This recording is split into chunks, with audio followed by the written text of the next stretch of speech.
2011 portant révision de certains articles de la Constitution de la République démocratique du Congo du 18 février 2006, spécialement en ses articles 61, 69, 79, 85, 144 et 145. Vu la loi organique numéro 11-012 du 11 août 2011 portant organisation et fonctionnement des forces armées, spécialement en ses articles 2.14, 5, 7, 9, 12 et 124. Vu la loi organique numéro 11-013 du 11 août 2011 portant organisation et fonctionnement de la police nationale congolaise, spécialement en ses articles 14, 18, 80 et 81.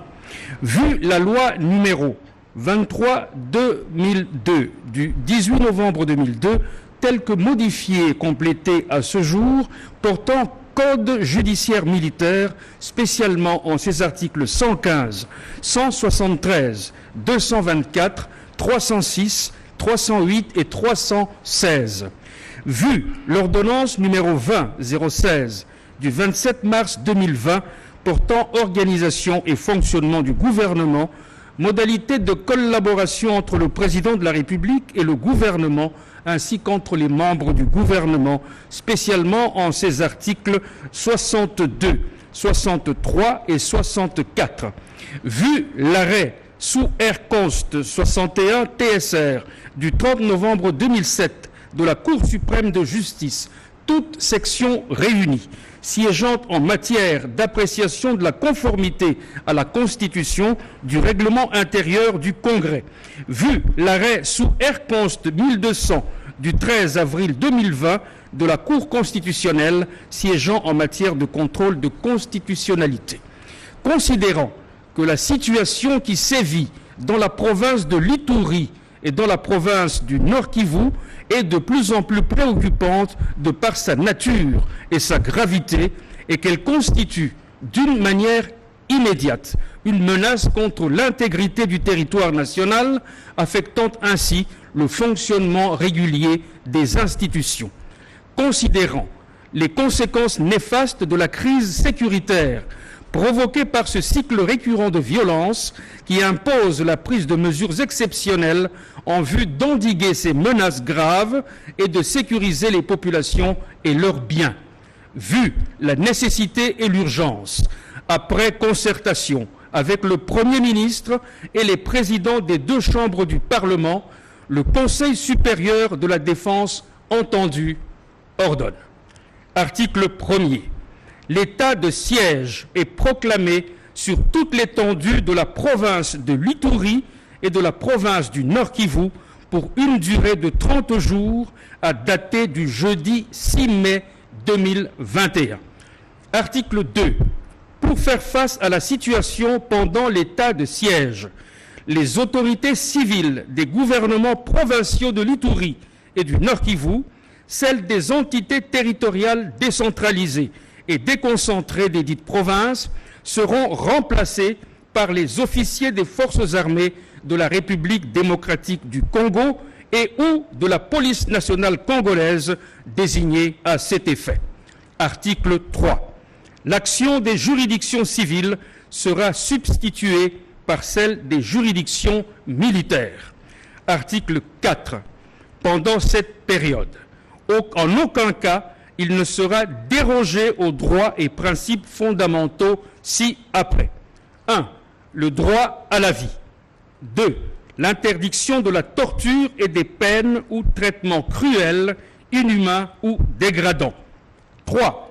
L'interdiction de l'esclavage et de la servitude. 4. Le principe de la légalité des infractions et des peines. 5. Les droits de la défense et le droit de recours.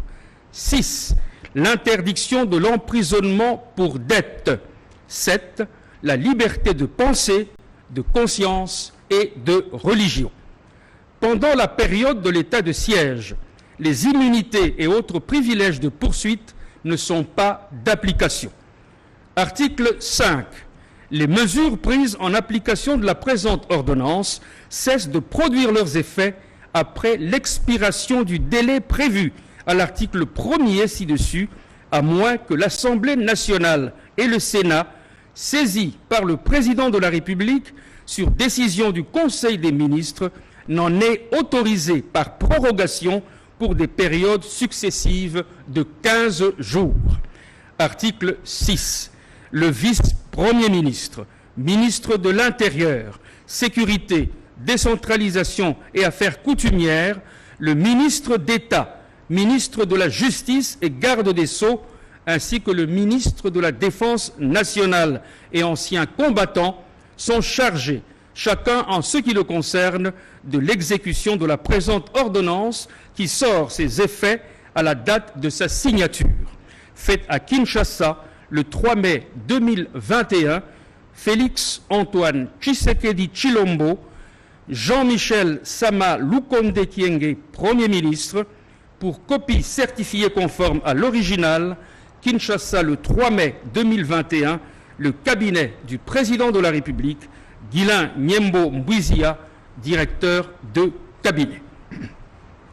Ordonnance numéro 21016 du 3 mai 2021 portant mesures d'application de l'état de siège sur une partie du territoire de la République démocratique du Congo.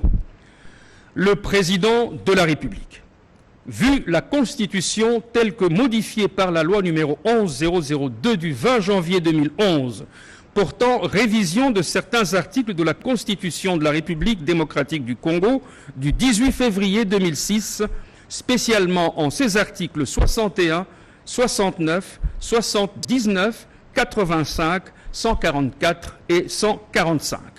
Vu la loi organique numéro 11012 du 11 août 2011 portant organisation et fonctionnement des forces armées, spécialement en ses articles 2.14, 5, 7, 9, 12 et 124. Vu la loi organique numéro 11013 du 11 août 2011 portant organisation et fonctionnement de la police nationale congolaise, spécialement en ses articles 14, 18, 80 et 81. Vu la loi numéro 23/2002 du 18 novembre 2002, telle que modifiée et complétée à ce jour, portant code judiciaire militaire, spécialement ses articles 115, 173, 224, 306, 308 et 316. Vu l'ordonnance numéro 20016 du 27 mars 2020 portant organisation et fonctionnement du gouvernement, modalités de collaboration entre le président de la République et les gouvernements, ainsi qu'entre les membres du gouvernement, spécialement en ses articles 62, 63 et 64.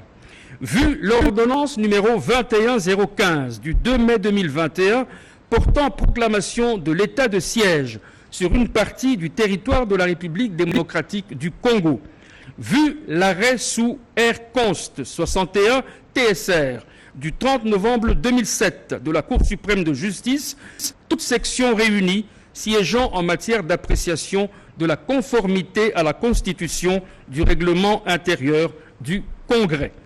Vu l'arrêt sous R-Const 1200 du 13 avril 2020 de la Cour constitutionnelle siégeant en matière de contrôle de constitutionnalité, considérant que la situation qui sévit dans la province de l'Ituri et dans la province du Nord Kivu est de plus en plus préoccupante de par sa nature et sa gravité, et qu'elle constitue d'une manière immédiate une menace contre l'intégrité du territoire national, affectant ainsi le fonctionnement régulier des institutions. Considérant les conséquences néfastes de la crise sécuritaire provoquée par ce cycle récurrent de violence qui impose la prise de mesures exceptionnelles en vue d'endiguer ces menaces graves et de sécuriser les populations et leurs biens. Vu la nécessité et l'urgence, le Conseil des ministres entendu ordonne. Article 1er. Pendant l'état de siège et en application des dispositions de l'ordonnance numéro 21015 du 3 mai 2021, les gouvernements provinciaux de l'Ituri et du Nord Kivu sont composés respectivement d'un gouverneur militaire et d'un vice-gouverneur policier. le gouverneur, le vice-gouverneur et les autres autorités des entités territoriales décentralisées et déconcentrées de ces provinces sont nommés et, le cas échéant, relevés de leurs fonctions par ordonnance du président de la République sur proposition du gouvernement, le Conseil supérieur de la défense entendu. Les gouvernements provinciaux ainsi que les assemblées provinciales des dites provinces, telles que définies à l'article 198 de la Constitution, sont suspendues et leurs prérogatives sont transférées aux autorités militaires provinciales visées à l'alinéa précédent. Toutefois, les membres des gouvernements provinciaux et assemblées provinciales suspendues continuent à jouir de leurs avantages sociaux. Article 2. Les autorités des provinces appliquent les lois et règlements de la République pour faire face à la situation et assurent le bien-être collectif aux populations de leur province. Dans l'exercice de leurs fonctions, le gouverneur relève du ministre ayant la défense nationale dans ses attributions. Les autorités provinciales disposent de l'administration publique de la province, de la police nationale congolaise et de tous les services nationaux en province. Le cabinet du gouverneur de province est composé de 5 collaborateurs nommés et, le cas échéant, relevés de leurs fonctions par arrêté du gouverneur de province. Article 3. Les fonctions du gouverneur, du vice-gouverneur et des autres autorités des entités territoriales décentralisées et déconcentrées prennent fin à l'expiration du délai prévu pour l'état de siège, sauf en cas de prorogation conformément à la Constitution.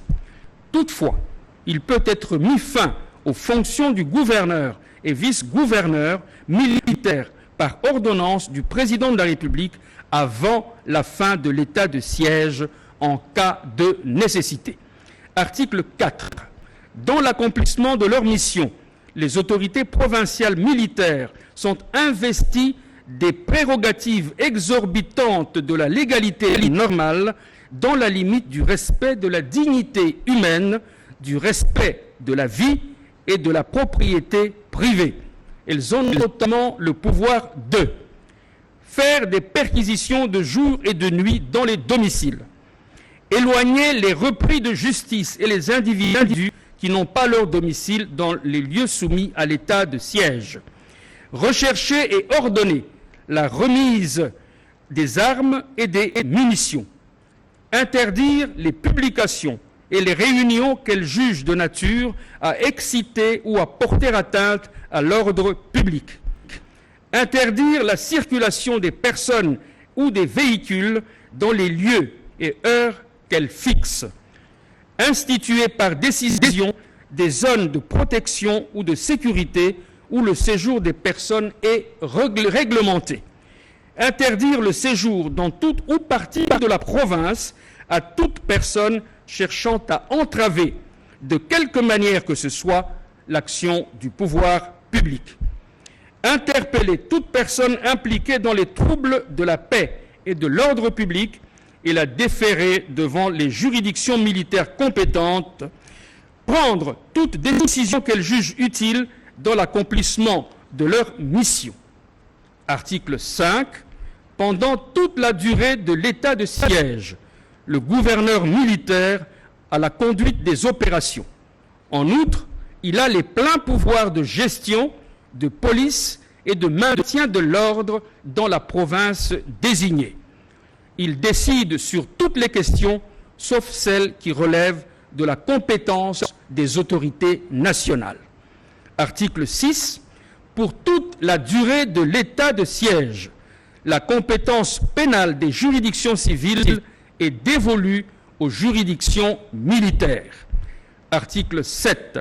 La présente ordonnance sera soumise à la Cour constitutionnelle conformément à l'article 145 de la Constitution. Article 8. Le vice-premier ministre, ministre de l'Intérieur, Sécurité, Décentralisation et Affaires coutumières, le ministre d'État, ministre de la Justice et garde des Sceaux, ainsi que le ministre de la Défense nationale et ancien combattant sont chargés, chacun en ce qui le concerne, de l'exécution de la présente ordonnance qui sort ses effets à la date de sa signature, faite à Kinshasa le 3 mai 2021, Félix Antoine Tshisekedi Tshilombo, Jean-Michel Sama Lukonde Kyenge, Premier ministre, pour copie certifiée conforme à l'original, Kinshasa le 3 mai 2021, le cabinet du président de la République, Guilain Nyembo Mbouizia, directeur de cabinet. Et voilà autre chose à présent, une réunion